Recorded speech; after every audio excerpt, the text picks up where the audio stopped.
Au bonheur des dames, partie 14. Lorsque Denise revint de ces espaces, de ces développements du bonheur, où ses pensées flottaient comme dans une solitude, elle vit que Deloche s'était emparé de sa main, et il avait le visage si bouleversé qu'elle ne la retira pas. « Pardonnez-moi, murmurait-il, c'est fini maintenant. Je serais trop malheureux si vous me punissiez en reprenant votre amitié. Je vous jure que je voulais vous dire autre chose. Oui, je m'étais promis de comprendre la situation, d'être bien sage. » Ses larmes coulaient de nouveau. Il tâchait d'affermir sa voix. « Car enfin, je connais mon lot dans l'existence. Ce n'est pas maintenant que la chance peut tourner. Battu là-bas, battu à Paris, battu partout. Voici 4 ans que je suis ici, et je reste le dernier du rayon. Alors je voulais vous dire de ne pas avoir de la peine à cause de moi. Je ne vous ennuierai plus. Tâchez d'être heureuse. Aimez-en un autre. Oui, ça me fera plaisir. Si vous êtes heureuse, je serai heureux. Ce sera mon bonheur. » Il ne put continuer. Comme pour sceller sa promesse, il avait posé les lèvres sur la main de la jeune fille qu'il baisait d'un humble baiser d'esclave. Elle était très touchée. Elle dit simplement, avec une fraternité attendrie qui atténuait la pitié des mots: « Mon pauvre garçon. » Mais ils tressaillirent, ils se tournèrent. Mouret était devant eux. Depuis 10 minutes, Jouve cherchait le directeur dans les magasins. Celui-ci se trouvait sur les chantiers de la nouvelle façade, rue du 10 décembre. Tous les jours, il y passait de longues heures. Il tentait de s'intéresser à ces travaux dont il avait si longtemps rêvé. C'était son refuge contre ses tourments, au milieu des maçons établissant les piles d'angle en pierre de taille et des serruriers posant les fers des grandes charpentes. Déjà, la façade, sortie du sol, indiquait le vaste porche, les baies du premier étage, un développement de palais à l'état d'ébauche. Il montait aux échelles, discutait avec l'architecte l'ornementation qui devait être tout à fait neuve, enjambait les fers et les briques, descendait jusque dans les caves, et le ronflement de la machine à vapeur, le tic-tac des treuils, le tapage des marteaux, la clameur de ce peuple d'ouvriers au travers de cette grande cage entourée de planches sonores arrivaient à l'étourdir un instant. Il en sortait blanc de plâtre, noir de limaille, les pieds éclaboussés par les robinets des prises d'eau, si peu guéri de son mal que l'angoisse revenait et battait son cœur à coups plus retentissants à mesure que le vacarme du chantier s'éteignait derrière lui. Précisément ce jour-là, une distraction lui avait rendu sa gaieté. Il se passionnait en regardant sur un album les dessins des mosaïques et des terres cuites émaillées qui devaient décorer les frises. Lorsque Jouve était venu le chercher, essoufflé, très ennuyé de salir sa redingote parmi ces matériaux. D'abord, il avait crié qu'on pouvait bien l'attendre. Puis, sur un mot de l'inspecteur, dit à voix basse. Il l'avait suivi, frissonnant, repris tout entier. Plus rien n'existait. La façade croulait avant d'être debout. À quoi bon ce triomphe suprême de son orgueil, si le nom seul d'une femme, murmuré tout bas, le torturait à ce point? En haut, Bourdoncle et Jouve crurent prudent de disparaître. Deloche s'était enfui. Seule, Denise restait en face de Mouret, plus blanche que d'habitude, mais le regard franchement levé sur lui. « Mademoiselle, veuillez me suivre, » dit-il d'une voix dure. Elle le suivit. Ils descendirent 2 étages, traversèrent les rayons des meubles et des tapis sans dire un mot. Quand il fut devant son cabinet, il ouvrit la porte toute grande. « Entrez, mademoiselle !» Et il referma la porte. Il marcha jusqu'à son bureau. Le nouveau cabinet du directeur était plus luxueux que l'ancien. Une tenture de velours vert avait remplacé le reps. Un corps de bibliothèque inscruté d'ivoire tenait tout un panneau. Mais sur les murs, on ne voyait toujours que le portrait de madame Hédouin, une jeune femme au beau visage calme, qui souriait dans son cadre d'or. « Mademoiselle, dit-il enfin, en tâchant de garder une sévérité froide, il y a des choses que nous ne pouvons tolérer. La bonne conduite est ici de rigueur. » Il s'arrêtait, cherchait les mots, pour ne pas céder à la colère qui lui montait des entrailles. Et quoi? C'était ce garçon qu'elle aimait, ce misérable vendeur, la risée de son comptoir. C'était le plus humble et le plus gauche de tous qu'elle lui préférait à lui, le maître. Car il les avait bien vus, elle abandonnant sa main, lui couvrant cette main de baisers. « J'ai été très bon pour vous, mademoiselle, » continua-t-il en faisant un nouvel effort. « Je ne m'attendais guère à être récompensé de cette façon. » Denise, dès la porte, avait eu les yeux attirés par le portrait de madame Hédouin. Et, malgré son grand trouble, elle en demeurait préoccupée. Chaque fois qu'elle entrait à la direction, son regard se croisait avec celui de cette dame peinte. Elle en avait un peu peur. Elle la sentait pourtant très bonne. Cette fois, elle trouvait là comme une protection. « En effet, monsieur, » répondit-elle doucement, « j'ai eu tort de m'arrêter à causer, et je vous demande pardon de cette faute. Ce jeune homme est de mon pays. »« Je le chasse !» cria Mouret, qui mit toute sa souffrance dans ce cri furieux. Et, bouleversé, sortant de son rôle de directeur sermonnant une vendeuse coupable d'une infraction au règlement, il se répandit en paroles violentes. N'avait-elle pas de honte, une jeune fille comme elle, s'abandonner à un être pareil?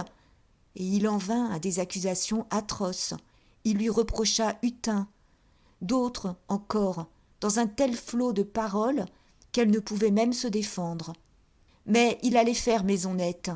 Il les jetterait dehors, à coups de pied. L'explication sévère qu'il s'était promis d'avoir, en suivant Jouve, tombait aux brutalités d'une scène de jalousie. « Oui, vos amants. On me le disait bien, et j'étais assez bête pour en douter. Il n'y avait que moi, il n'y avait que moi. » Denise, suffoquée, étourdie, écoutait ces affreux reproches. Elle n'avait pas compris d'abord. Mon Dieu, il la prenait donc pour une malheureuse? À un mot plus dur, elle se dirigea vers la porte, silencieusement, et sur un geste qu'il fit pour l'arrêter, « Laissez, monsieur, je m'en vais. Si vous croyez ce que vous dites, je ne veux pas rester une seconde de plus dans la maison. » Mais il se précipita devant la porte. « Défendez-vous au moins. Dites quelque chose. » Elle restait toute droite, dans un silence glacé. Longtemps, il la pressa de questions, avec une anxiété croissante, et la dignité muette de cette vierge semblait, une fois encore, le calcul savant d'une femme rompue à la tactique de la passion. Elle n'aurait pu jouer un jeu qui le jetât à ses pieds, plus déchiré de doutes, plus désireux d'être convaincu. « Voyons, vous dites qu'il est de votre pays. Vous vous êtes peut-être rencontrés là-bas?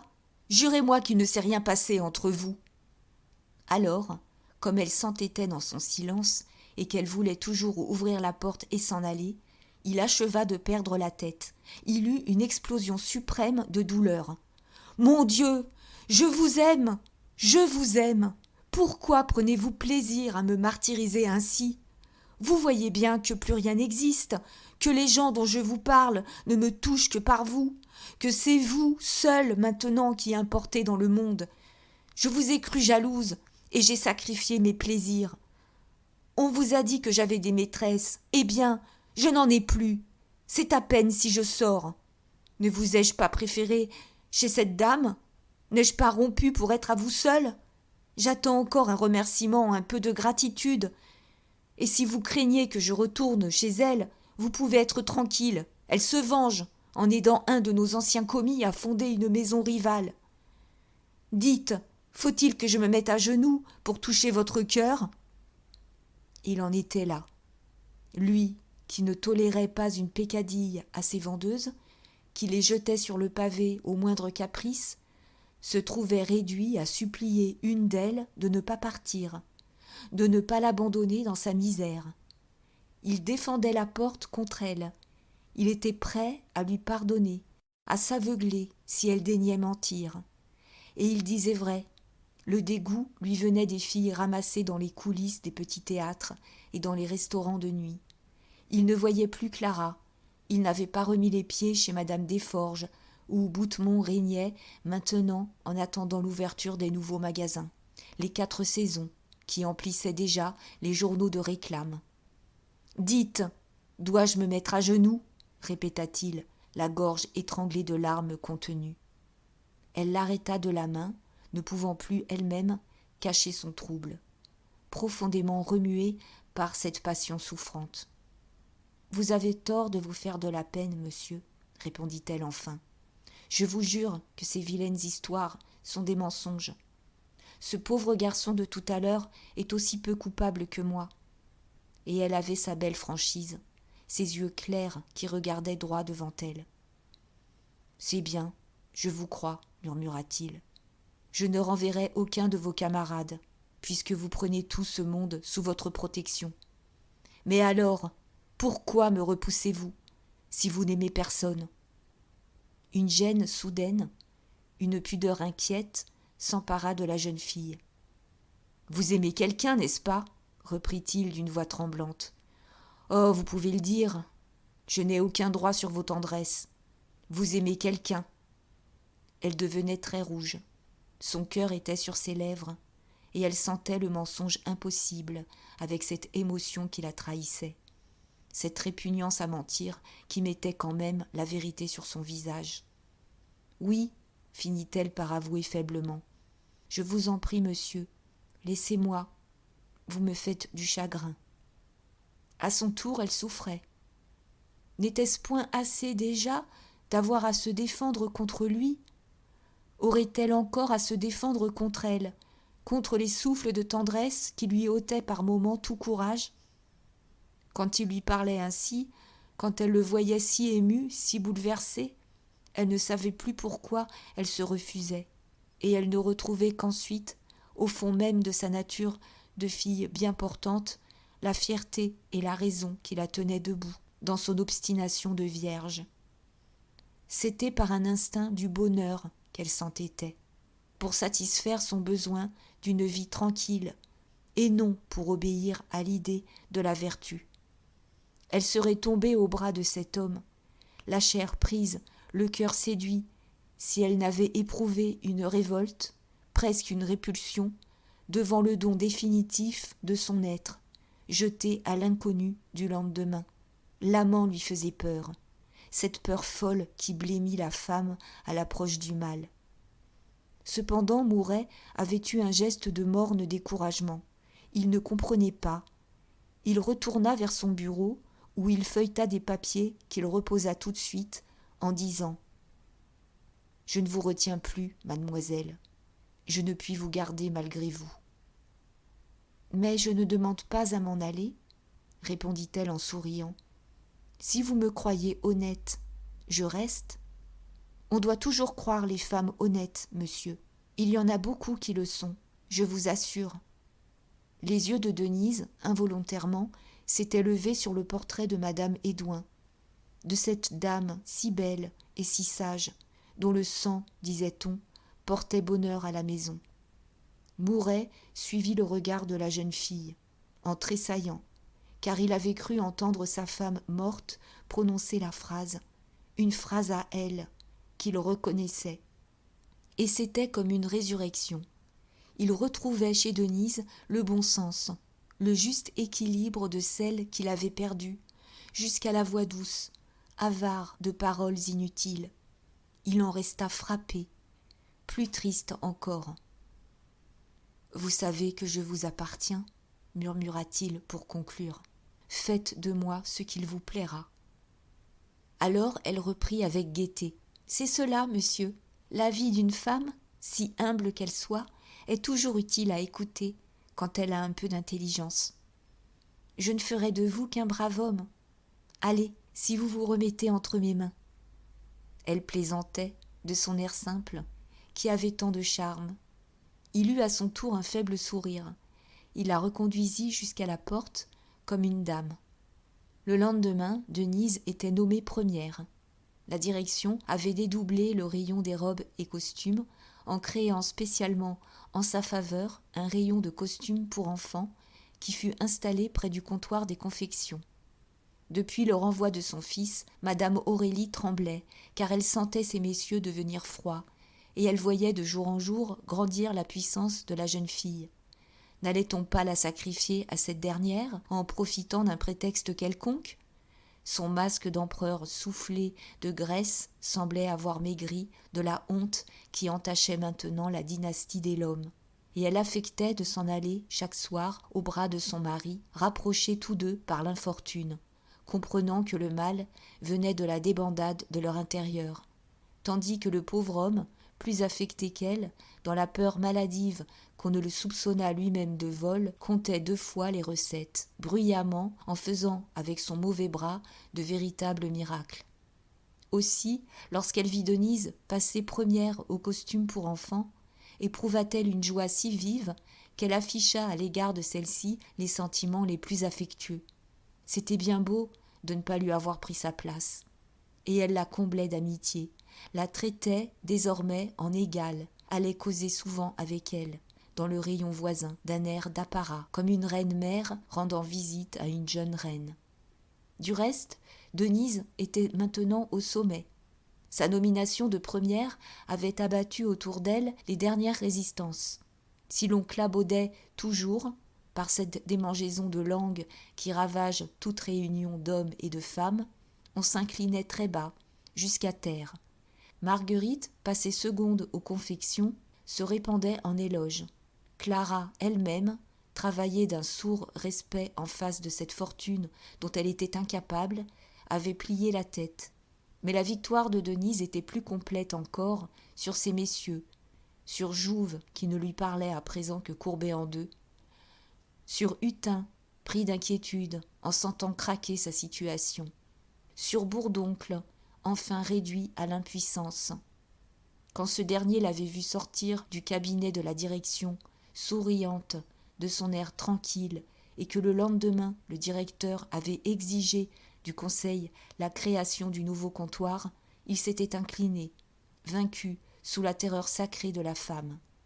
Toujours il avait cédé ainsi devant la grâce de Mouret. Il le reconnaissait pour son maître, malgré les fuites du génie et les coups de cœur imbéciles. Cette fois, la femme était la plus forte, et il attendait d'être emporté dans le désastre. Cependant, Denise avait le triomphe paisible et charmant.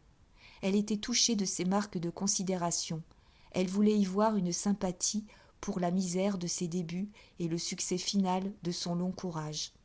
Aussi accueillait-elle avec une joie rieuse les moindres témoignages d'amitié, ce qui la fit réellement aimer de quelques-uns, tellement elle était douce et accueillante, toujours prête à donner son cœur. Elle ne montra une invincible répulsion que pour Clara, car elle avait appris que cette fille s'était amusée, comme elle en annonçait en plaisantant le projet, à mener un soir Colomban chez elle. Et le commis, emporté par sa passion, enfin satisfaite, découchait maintenant, tandis que la triste Geneviève agonisait. On en causait au bonheur, on trouvait l'aventure drôle. Mais ce chagrin, le seul qu'elle eût au dehors, n'altérait pas l'humeur égale de Denise. C'était surtout à son rayon qu'il fallait la voir, au milieu de son peuple de bambins de tout âge. Elle adorait les enfants, on ne pouvait la mieux placer.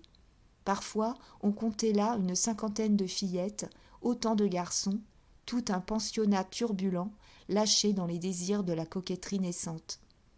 Les mères perdaient la tête. Elle, conciliante, souriait, faisait aligner ce petit monde sur des chaises. Et quand il y avait dans le tas une gamine rose, dont le joli museau la tentait, elle voulait la servir elle-même, apportait la robe, l'essayait sur les épaules potelées, avec des précautions tendres de grande sœur. Des rires clairs sonnaient, de légers cris d'extase partaient au milieu de voix grondeuses. Parfois, une fillette déjà grande personne, 9 ou 10 ans, ayant aux épaules un paletot de drap, l'étudiait devant une glace, se tournait, la mine absorbée, les yeux luisants du besoin de plaire. Et le déballage encombrait les comptoirs. Des robes en toile d'Asie rose ou bleue pour enfants d'1 an à 5 ans, des costumes de marins en zéphyr, jupes plissées et blouses ornées d'appliques en percale, des costumes Louis XV, des manteaux, des jaquettes, un pêle-mêle de vêtements étroits, raidis dans leur grâce enfantine. Quelque chose comme le vestiaire d'une bande de grandes poupées sorties des armoires et livrées au pillage. Denise avait toujours au fond des poches quelques friandises, apaisait les pleurs d'un marmot désespéré de ne pas emporter des culottes rouges, vivait là parmi les petits, comme dans sa famille naturelle, rajeunie elle-même de cette innocence et de cette fraîcheur sans cesse renouvelée autour de ses jupes. Maintenant, il lui arrivait d'avoir de longues conversations amicales avec Mouret. Quand elle devait se rendre à la direction pour prendre des ordres ou pour donner un renseignement, il la retenait à causer. Il aimait l'entendre. C'était ce qu'elle appelait en riant « faire de lui un brave homme ». Dans sa tête raisonneuse et avisée de Normande poussaient toutes sortes de projets, ses idées sur le nouveau commerce qu'elle osait effleurer déjà chez Robineau et dont elle avait exprimé quelques-unes le beau soir de leur promenade aux Tuileries. Elle ne pouvait s'occuper d'une chose, voir fonctionner une besogne, sans être travaillée du besoin de mettre de l'ordre, d'améliorer le mécanisme. Ainsi, depuis son entrée au bonheur des dames, elle était surtout blessée par le sort précaire des commis. Les renvois brusques la soulevaient. Elle les trouvait maladroits et iniques, nuisibles à tous, autant à la maison qu'au personnel. Ses souffrances du début la poignaient encore. Une pitié lui remuait le cœur. À chaque nouvelle venue qu'elle rencontrait dans les rayons, les pieds meurtris, les yeux gros de larmes, traînant sa misère sous sa robe de soie, au milieu de la persécution aigrie des anciennes. Cette vie de chien battu rendait mauvaises les meilleures, et le triste défilé commençait, toutes mangées par le métier avant 40 ans. Disparaissant, tombant à l'inconnu, beaucoup mortes à la peine, phtisiques ou anémiques, de fatigue et de mauvais air, quelques-unes roulées au trottoir, les plus heureuses mariées, enterrées au fond d'une petite boutique de province. Était-ce humain, était-ce juste, cette consommation effroyable de chair que les grands magasins faisaient chaque année ? Et elle plaidait la cause des rouages de la machine, non par des raisons sentimentales, mais par des arguments tirés de l'intérêt même des patrons. Quand on veut une machine solide, on emploie du bon fer. Si le fer casse, ou si on le casse, il y a un arrêt du travail, des frais répétés de mise en train, toute une déperdition de force. Parfois, elle s'animait, elle voyait l'immense bazar idéal, le phalanstère du négoce, où chacun aurait sa part exacte des bénéfices, selon ses mérites, avec la certitude du lendemain, assurée à l'aide d'un contrat. Mouret, alors, s'égayait, malgré sa fièvre. Il l'accusait de socialisme, l'embarrassait en lui montrant des difficultés d'exécution, car elle parlait dans la simplicité de son âme, et elle s'en remettait bravement à l'avenir, lorsqu'elle s'apercevait d'un trou dangereux au bout de sa pratique de cœur tendre. Cependant, il était ébranlé, séduit par cette voix jeune encore frémissante des mots endurés, si convaincue lorsqu'elle indiquait des réformes qui devaient consolider la maison. Et il l'écoutait en la plaisantant. Le sort des vendeurs était amélioré peu à peu. On remplaçait les renvois en masse par un système de congés accordés aux mortes saisons. Enfin, on allait créer une caisse de secours mutuel qui mettrait les employés à l'abri des chômages forcés et leur assurerait une retraite. C'était l'embryon des vastes sociétés ouvrières du XXe siècle. D'ailleurs, Denise ne s'en tenait pas à vouloir panser les plaies vives dont elle avait saigné. Des idées délicates de femme soufflées à Mouret ravirent la clientèle. Elle fit aussi la joie de l'homme en appuyant un projet qu'il nourrissait depuis longtemps, celui de créer un corps de musique dont les exécutants seraient tous choisis dans le personnel. 3 mois plus tard, l'homme avait 120 musiciens sous sa direction. Le rêve de sa vie était réalisé. Et une grande fête fut donnée dans les magasins, un concert et un bal pour présenter la musique du bonheur à la clientèle, au monde entier. Les journaux s'en occupèrent. Bourdoncle lui-même, ravagé par ces innovations, dut s'incliner devant l'énorme réclame. Ensuite, on installa une salle de jeu pour les commis, 2 billards, des tables de tric-trac et d'échecs, Il y eut des cours le soir dans la maison, cours d'anglais et d'allemand, cours de grammaire, d'arithmétique, de géographie. On alla jusqu'à des leçons d'équitation et d'escrime. Une bibliothèque fut créée, 10 000 volumes mis à la disposition des employés. Et l'on ajouta encore un médecin à demeure, donnant des consultations gratuites. Des bains, des buffets, un salon de coiffure. Toute la vie était là. On avait tout sans sortir. L'étude, la table, le lit, le vêtement. Le bonheur des dames se suffisait, plaisir et besoin, au milieu du grand Paris, occupé de ce tintamarre, de cette cité du travail qui poussait si largement dans le fumier des vieilles rues, ouvertes enfin au plein soleil. Alors, un nouveau mouvement d'opinion se fit en faveur de Denise. Comme Bourdoncle, vaincu, répétait avec désespoir à ses familiers qu'il aurait donné beaucoup pour la coucher lui-même dans le lit de Mouret, il fut acquis qu'elle n'avait pas cédé, que sa toute-puissance résultait de ses refus. Et dès ce moment, elle devint populaire. On n'ignorait pas les douceurs qu'on lui devait, on l'admirait pour la force de sa volonté. En voilà une, au moins, qui mettait le pied sur la gorge du patron, et qui les vengeait tous, et qui savait tirer de lui autre chose que des promesses. Elle était donc venue, celle qui faisait respecter un peu les pauvres diables. Lorsqu'elle traversait les comptoirs, avec sa tête fine et obstinée, son air tendre et invincible, les vendeurs lui souriaient, étaient fiers d'elle, l'auraient volontiers montrée à la foule. Denise, heureuse, se laissait porter par cette sympathie grandissante. Était-ce possible, mon Dieu? Elle se voyait arriver en jupe pauvre, effarée, perdue au milieu des engrenages de la terrible machine. Longtemps, elle avait eu la sensation de n'être rien, à peine un grain de mil sous les meules qui broyaient un monde. Et, aujourd'hui, elle était l'âme même de ce monde. Elle seule importait. Elle pouvait d'un mot précipiter ou ralentir le colosse, abattu à ses petits pieds. Cependant, elle n'avait pas voulu ces choses.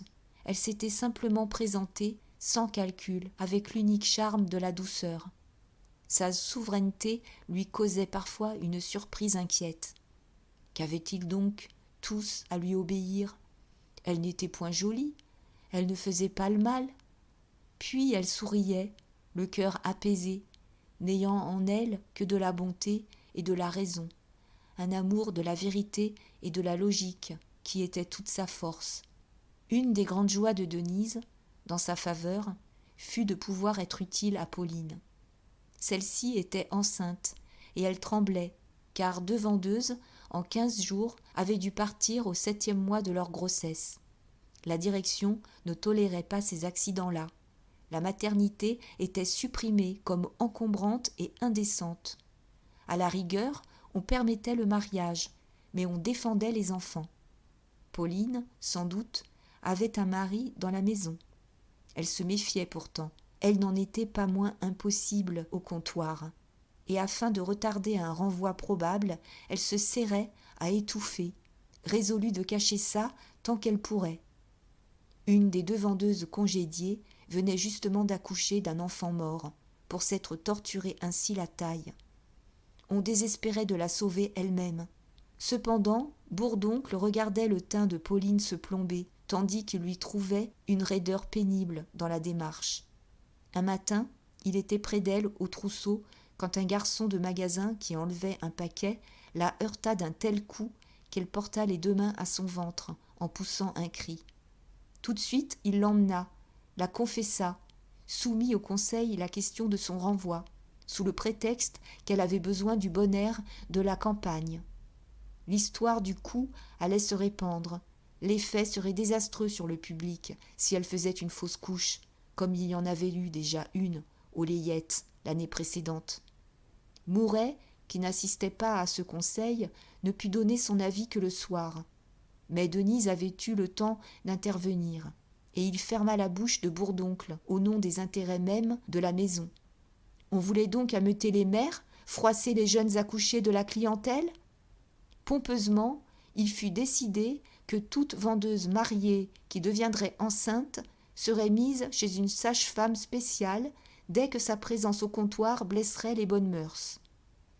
Le lendemain, lorsque Denise monta voir à l'infirmerie Pauline, qui avait dû s'aliter à la suite du coup reçu, celle-ci l'embrassa violemment sur les 2 joues. « Que vous êtes gentille, sans vous, il me jetait dehors. Et ne vous inquiétez pas, le médecin affirme que ce ne sera rien. » Baugé, échappé de son rayon, était là, de l'autre côté du lit.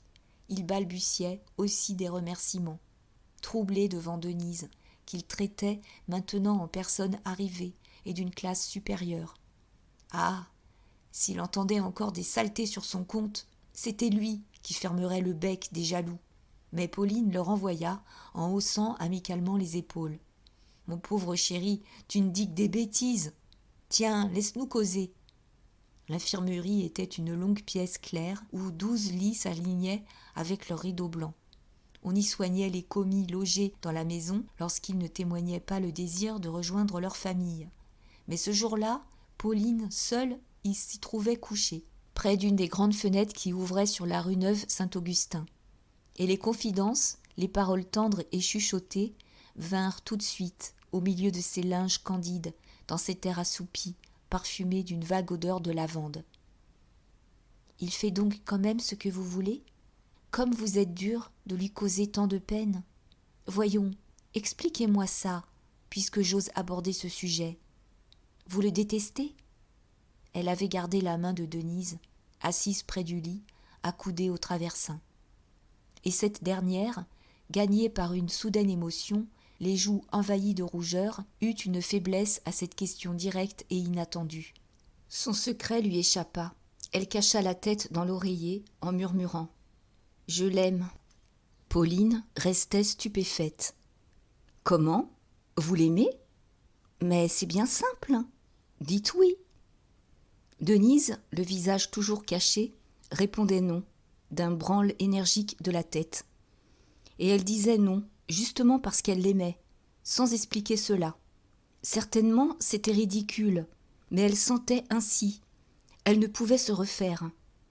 La surprise de son amie augmentait.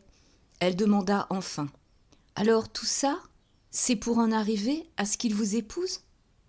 Du coup, la jeune fille se redressa. Elle était bouleversée. « Lui, m'épouser ? Oh non ! Oh, je vous jure que je n'ai jamais voulu une pareille chose. Non, jamais un tel calcul n'est entré dans ma tête. Et vous savez que j'ai horreur du mensonge. »« Dame, ma chère, reprit doucement Pauline, vous auriez l'idée de vous faire épouser, que vous ne vous y prendriez pas autrement. Il faudra bien que ça finisse. Et il n'y a encore que le mariage, puisque vous ne voulez point de l'autre affaire. Écoutez, je dois vous prévenir que tout le monde a la même pensée. Oui, on est persuadé que vous lui tenez la dragée haute pour le mener devant monsieur le maire. Mon Dieu, quelle drôle de femme vous êtes !» Et elle dut consoler Denise, qui était retombée, la tête sur le traversin, sanglotant, répétant qu'elle finirait par s'en aller, puisqu'on lui prêtait sans cesse toutes sortes d'histoires, qui ne pouvaient seulement lui entrer dans le crâne. Sans doute, quand un homme aimait une femme, il devait l'épouser, mais elle ne demandait rien, elle ne calculait rien, elle suppliait seulement qu'on la laissât vivre tranquille, avec ses chagrins et ses joies, comme tout le monde. Elle s'en irait. À la même minute, en bas, Mouret traversait les magasins. Il avait voulu s'étourdir en visitant les travaux une fois encore. Des mois s'étaient écoulés. La façade dressait maintenant ses lignes monumentales, derrière la vaste chemise de planches qui la cachait au public. Toute une armée de décorateurs se mettait à l'œuvre. Des marbriers, des faïenciers, des mosaïstes, on dorait le groupe central, au-dessus de la porte, tandis que sur l'acrotère, on scellait déjà les piédestaux qui devaient accueillir les statues des villes manufacturières de la France. Du matin au soir, le long de la rue du 10 décembre, ouverte depuis peu, stationnait une foule de badauds, le nez en l'air, ne voyant rien, mais préoccupés des merveilles qu'on se racontait de cette façade dont l'inauguration allait révolutionner Paris. Et c'était sur ce chantier enfiévré de travail, au milieu des artistes achevant la réalisation de son rêve, commencée par les maçons, que Mouret venait de sentir plus amèrement que jamais la vanité de sa fortune. La pensée de Denise lui avait brusquement serré la poitrine. Cette pensée qui, sans relâche, le traversait d'une flamme comme l'élancement d'un mal inguérissable. Il s'était enfui. Il n'avait pas trouvé un mot de satisfaction, craignant de montrer ses larmes, laissant derrière lui le dégoût du triomphe. Cette façade, qui se trouvait debout enfin, lui semblait petite, pareille à un de ces murs de sable que les gamins bâtissent, et l'on aurait pu la prolonger d'un faubourg de la cité à l'autre, l'élever jusqu'aux étoiles, elle n'aurait pas rempli le vide de son cœur, que seul le oui d'une enfant pouvait combler. Lorsque Mouret rentra dans son cabinet, il étouffait de sanglots contenus. Que voulait-elle donc ? Il n'osait plus lui offrir de l'argent. L'idée confuse d'un mariage se levait au milieu de ces révoltes de jeunes veufs. Et dans l'énervement de son impuissance, ses larmes coulèrent. Il était malheureux. Chapitre 13. Un matin de novembre, Denise donnait les premiers ordres à son rayon lorsque la bonne des Baudu vint lui dire que mademoiselle Geneviève avait passé une bien mauvaise nuit et qu'elle voulait voir sa cousine tout de suite. Depuis quelque temps, la jeune fille s'affaiblissait de jour en jour, et elle avait dû s'aliter l'avant-veille. « Dites que je descends à l'instant, » répondit Denise, très inquiète. Le coup qui achevait Geneviève était la disparition brusque de Colomban. D'abord, plaisanté par Clara, il avait découché.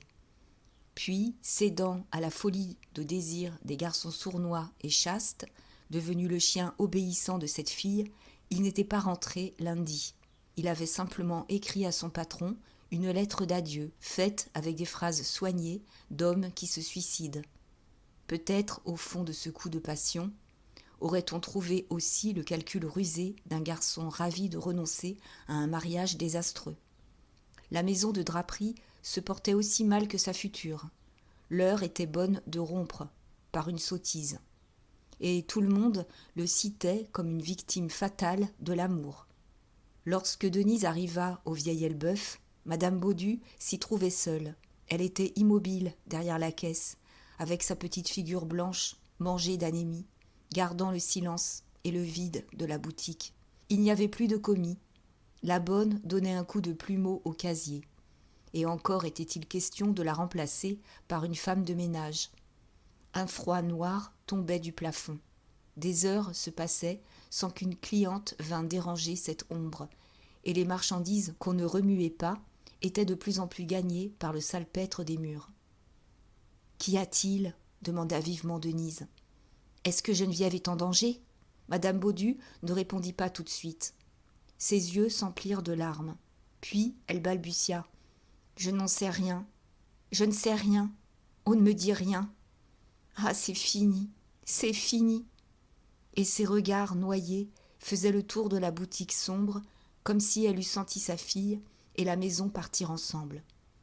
Les 70 000 francs produits par la vente de la propriété de Rambouillet s'étaient fondus en moins de 2 ans dans le gouffre de la concurrence. Pour lutter contre le bonheur qui tenait à présent les draps d'hommes, les velours de chasse, les livrées, le drapier avait fait des sacrifices considérables. Enfin, il venait d'être définitivement écrasé sous les molletons et les flanelles de son rival, un assortiment tel qu'il n'en existait pas encore sur la place. Peu à peu, la dette avait grandi.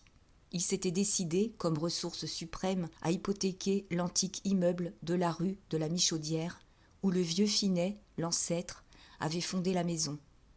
Et ce n'était plus maintenant qu'une question de jours. L'émiettement s'achevait.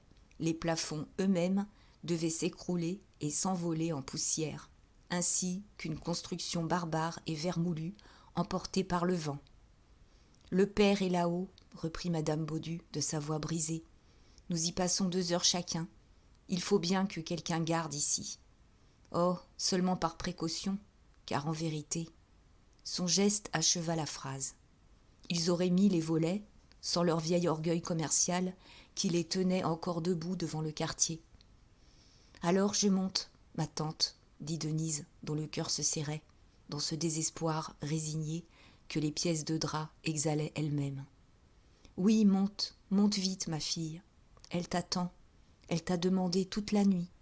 C'est quelque chose qu'elle veut te dire. » Mais juste à ce moment, Baudu descendit. La bile tournée verdissait son visage jaune, où ses yeux se tachaient de sang. Il gardait le pas étouffé dont il venait de quitter la chambre. Il murmura, comme si on avait pu l'entendre d'en haut. « Elle dort. » Et les jambes cassées, il s'assit sur une chaise. D'un geste machinal, il s'essuyait le front, avec l'essoufflement d'un homme qui sort d'une rude besogne. Un silence régna. Enfin, il dit à Denise : « Tu la verras tout à l'heure. Quand elle dort, il nous semble qu'elle est guérie. » Le silence recommença. Face à face, le père et la mère se contemplaient. Puis, à demi-voix, il remâcha ses douleurs, ne nommant personne, ne s'adressant à personne. « Ma tête sous le couteau. Je ne l'aurais jamais cru. Il était le dernier. Je l'avais élevé comme mon fils. On serait venu me dire : ils te le prendront aussi, tu le verras faire la culbute. J'aurais répondu : alors c'est qu'il n'y aura plus de bon Dieu. Et il l'a faite, la culbute. Ah, le malheureux qui était si bien au courant du vrai commerce, qui avait toutes mes idées. Pour une guenuche, pour un de ces mannequins qui paradent aux vitrines des maisons louches. Non, voyez-vous, c'est à confondre la raison. Il branlait la tête, ses yeux vagues s'étaient baissés et regardaient les dalles humides, usées par des générations de clientes. « Voulez-vous savoir ? » continua-t-il à voix plus basse. « Eh bien, il y a des moments où je me sens le plus coupable dans notre malheur. Oui, c'est ma faute, si notre pauvre fille est là-haut, dévorée de fièvre. Est-ce que je n'aurais pas dû les marier tout de suite, sans céder à mon bête d'orgueil, à mon entêtement de ne point leur laisser la maison moins prospère ? Maintenant, elle aurait celui qu'elle aime, et peut-être leur jeunesse à tous deux accomplirait-elle ici le miracle que je n'ai pas su réaliser. Mais je suis un vieux fou, je n'y ai rien compris. Je ne croyais pas qu'on tombât malade pour des choses pareilles.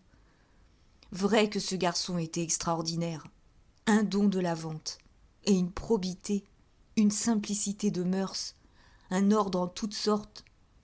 Enfin, mon élève. » Il relevait la tête, défendant encore ses idées dans ce commis qui le trahissait. Denise ne put l'entendre s'accuser, et elle lui dit tout, emportée par son émotion à le voir si humble, les yeux pleins de larmes, lui qui autrefois régnait là, en maître grondeur et absolu. « Mon oncle, ne l'excusez pas, je vous en prie. Il n'a jamais aimé Geneviève. Il se serait enfui plus tôt si vous aviez voulu hâter le mariage. Je lui en ai parlé moi-même. Il savait parfaitement que ma pauvre cousine souffrait à cause de lui. Et vous voyez bien que cela ne l'a pas empêché de partir. Demandez à ma tante. » Sans ouvrir les lèvres, Madame Baudu confirma ces paroles d'un signe de tête. Alors, le drapier blêmit davantage, tandis que les larmes achevaient de l'aveugler. Il bégaya. Ça devait être dans le sang. Le père est mort, l'été dernier, d'avoir trop couru la gueuse. Et, machinalement, son regard fit le tour des coins obscurs, passant des comptoirs nus aux casiers pleins, puis revint se fixer sur sa femme, qui se tenait toujours droite à la caisse, dans l'attente vaine de la clientèle disparue. « Allons, c'est la fin, » reprit-il. « Ils nous ont tué notre commerce. Et voilà qu'une de leurs coquines nous tue notre fille. » Personne ne parla plus. Le roulement des voitures qui ébranlaient par instants les dalles passait comme une batterie funèbre de tambours, dans l'air immobile, étouffé sous le plafond bas. Et au milieu de cette morne tristesse des vieilles boutiques agonisantes, on entendit des coups sourds, frapper quelque part dans la maison. C'était Geneviève qui venait de se réveiller et qui tapait avec un bâton laissé près d'elle. « Montons vite, » dit Baudu, se levant en sursaut. « Tâche de rire, il ne faut pas qu'elle sache. » Lui-même, dans l'escalier, se frottait rudement les yeux pour effacer la trace de ses larmes. Dès qu'il eut ouvert la porte, au premier étage, on entendit une faible voix, Une voix éperdue, criant « Oh, je ne veux pas être seule. Oh, ne me laissez pas seule. Oh, j'ai peur d'être seule. » Puis, quand elle aperçut Denise, Geneviève se calma, eut un sourire de joie. « Vous voilà donc, comme je vous ai attendu depuis hier. Je croyais déjà que vous m'abandonniez, vous aussi. » C'était une pitié. La chambre de la jeune fille donnait sur la cour, une petite chambre où tombait une clarté livide. D'abord, les parents avaient couché la malade dans leur propre chambre, sur la rue. Mais la vue du bonheur des dames en face la bouleversait et ils avaient dû la ramener chez elle. Là, elle était allongée, si fluette, sous les couvertures, qu'on ne sentait même plus la forme et l'existence d'un corps. Ses maigres bras, brûlés de la fièvre ardente des phtisiques, avaient un perpétuel mouvement de recherche anxieuse et inconsciente, tandis que ses cheveux noirs, lourds de passion, semblaient s'être encore épaissis et mangeaient de leur vie vorace son pauvre visage, où agonisait la dégénérescence dernière d'une longue famille poussée à l'ombre dans cette cave du vieux commerce parisien. Cependant, Denise, le cœur crevé de commisération, la regardait. Elle ne parlait pas, de peur de laisser couler ses larmes. Enfin, elle murmura. « Je suis venue tout de suite. Si je pouvais vous être utile, vous me demandiez « Voulez-vous que je reste ?» Geneviève, la laine courte, les mains toujours errantes dans les plis de la couverture, ne la quittait pas des yeux. « Non, merci, je n'ai besoin de rien. Je voulais seulement vous embrasser. » Des pleurs gonflèrent ses paupières. Alors Denise, vivement, se pencha, la baisa sur les joues, toute frissonnante de se sentir aux lèvres la flamme de ses joues creuses. Mais la malade l'avait prise, et elle l'étreignait, et elle la gardait dans un embrassement désespéré. Puis ses regards allèrent vers son père. « Voulez-vous que je reste ?» répéta Denise. « Si vous aviez quelque chose à faire ?»« Non, non. » Les regards de Geneviève se tournaient obstinément vers son père, qui demeurait debout, l'air hébété, la gorge étranglée. Il finit par comprendre. Il se retira, sans prononcer un mot, et l'on entendit son pas descendre pesamment les marches. « Dites-moi, il est avec cette femme ?» demanda la malade tout de suite, en saisissant la main de sa cousine, qu'elle fit asseoir au bord de la couchette. « Oui, j'ai voulu vous voir, il n'y a que vous pour me dire. N'est-ce pas, ils vivent ensemble ?» Denise, dans la surprise de ces questions, balbutia, dut avouer la vérité, les bruits qui couraient au magasin. Clara, ennuyée de ce garçon qui lui tombait sur le dos, lui avait déjà fermé sa porte, et Colomban, désolé, la poursuivait partout, tâchait d'obtenir d'elle une rencontre de temps à autre, par une humilité de chien battu. On assurait qu'il allait entrer au Louvre. « Si vous l'aimez tant, il peut vous revenir encore, » continua la jeune fille, pour endormir la mourante dans ce dernier espoir. « Guérissez vite, il reconnaîtra ses fautes, il vous épousera. » Geneviève l'interrompit.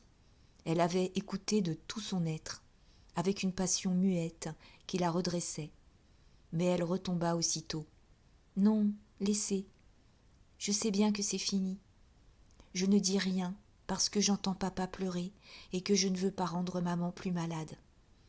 Seulement, je m'en vais, voyez-vous. Et si je vous appelais cette nuit, c'était par crainte de m'en aller avant le jour. Mon Dieu, quand on pense qu'il n'est pas même heureux. » Et Denise s'étant récriée en lui assurant que son état n'était pas si grave, elle lui coupa une seconde fois la parole. Elle rejeta soudain la couverture d'un geste chaste de vierge qui n'a plus rien à cacher dans la mort. Découverte jusqu'au ventre, elle murmura. « Regardez-moi donc. N'est-ce pas fini ?» Tremblante, Denise quitta le bord de la couchette, comme si, d'un souffle, elle eût craint de détruire cette nudité misérable. C'était la fin de la chair, un corps de fiancée usé dans l'attente, retourné à l'enfance grêle des premiers ans. Lentement, Geneviève se recouvrit, et elle répétait « Vous voyez bien, je ne suis plus une femme. Ce serait mal de le vouloir encore. Toutes deux se turent. Elles se regardaient de nouveau, ne trouvant plus une phrase. Ce fut Geneviève qui reprit. « Allons, ne restez pas là. Vous avez vos affaires. Et merci, j'étais tourmentée du besoin de savoir. Maintenant je suis contente. Si vous le revoyez, dites-lui que je lui pardonne. Adieu, ma bonne Denise. Embrassez-moi bien, c'est la dernière fois. » La jeune fille l'embrassa en protestant. « Non, non, ne vous frappez donc pas, il vous faut des soins, rien de plus. » Mais la malade eut un hochement de tête obstiné. Elle souriait, elle était sûre, et comme sa cousine se dirigeait enfin vers la porte, « Attendez, tapez avec ce bâton pour que papa monte.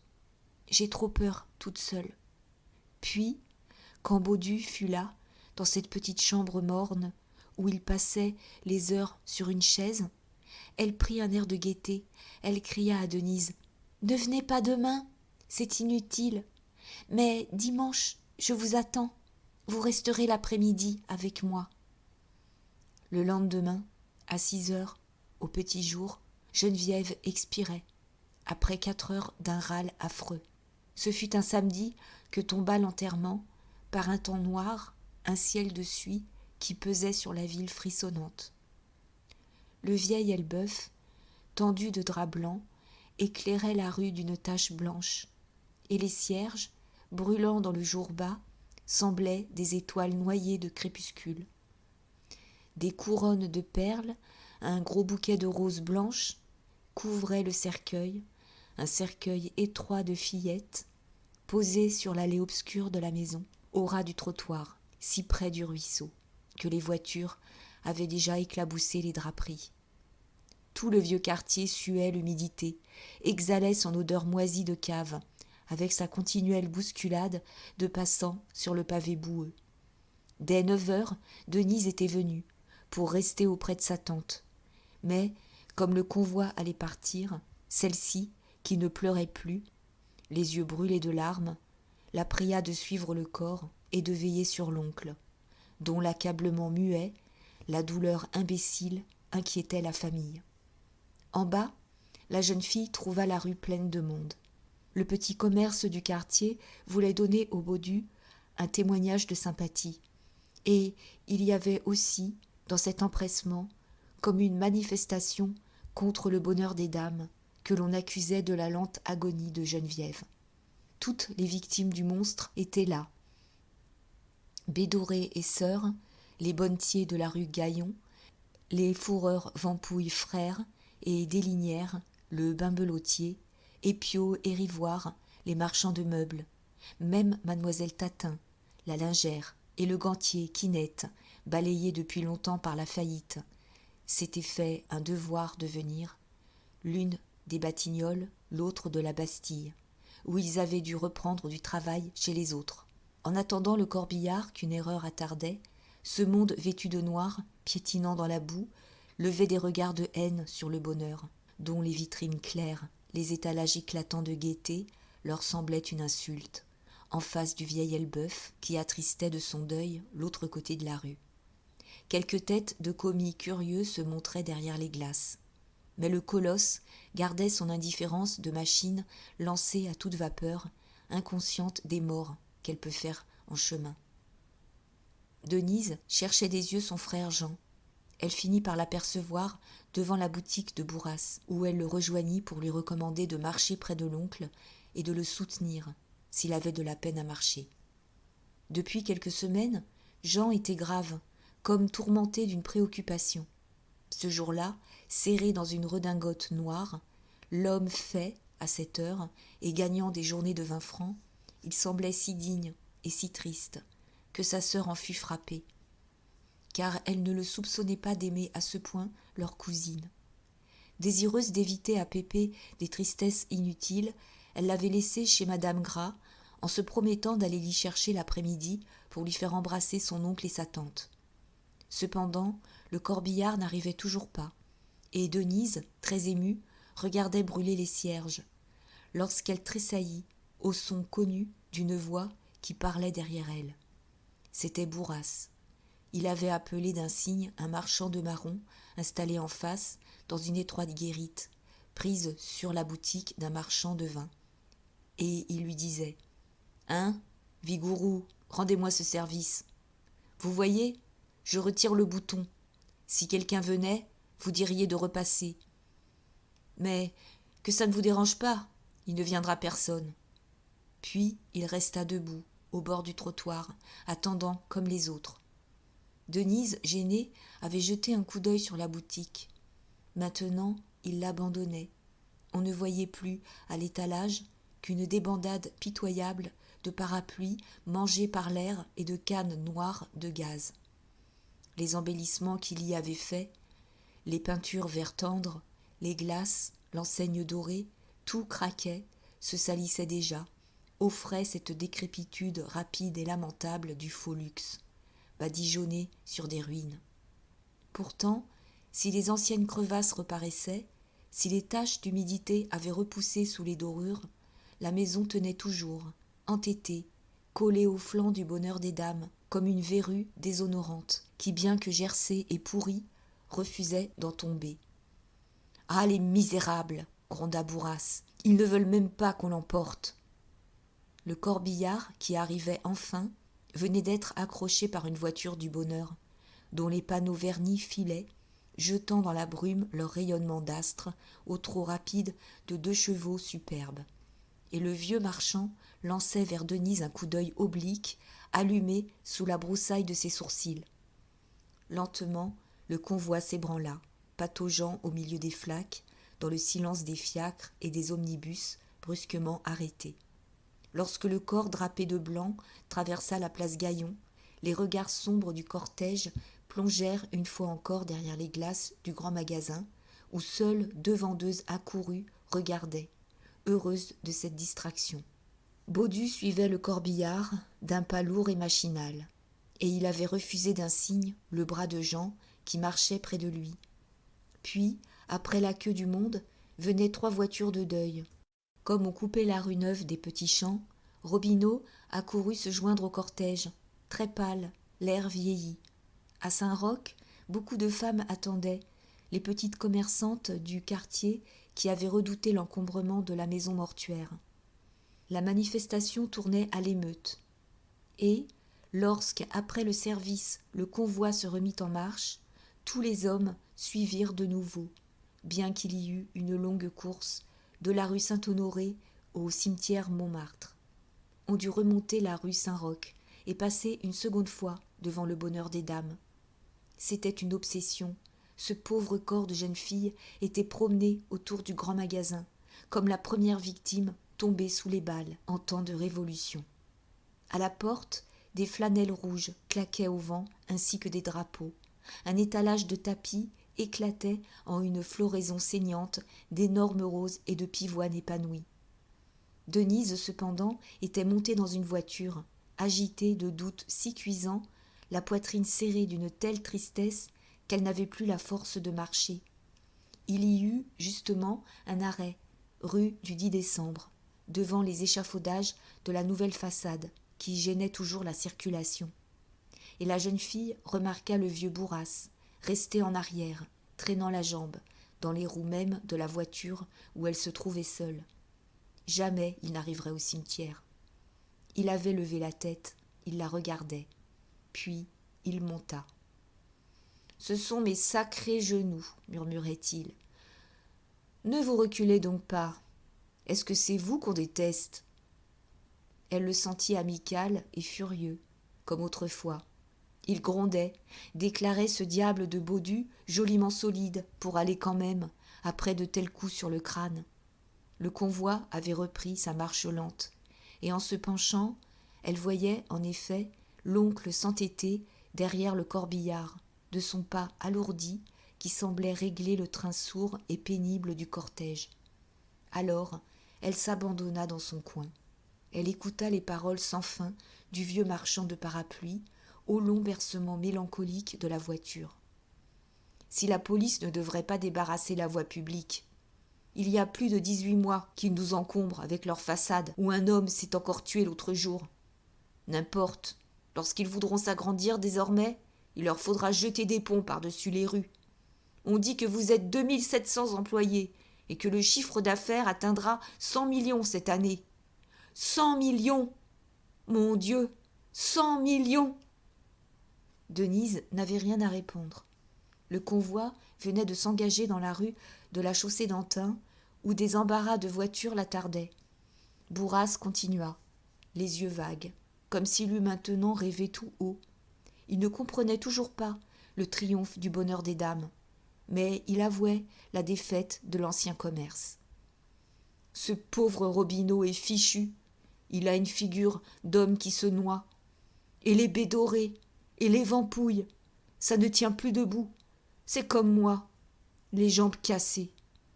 Deslignières crèvera d'un coup de sang. Piot et Rivoire ont eu la jaunisse. Ah, nous sommes tous jolis. Un beau cortège de carcasses que nous faisons à la chère enfant.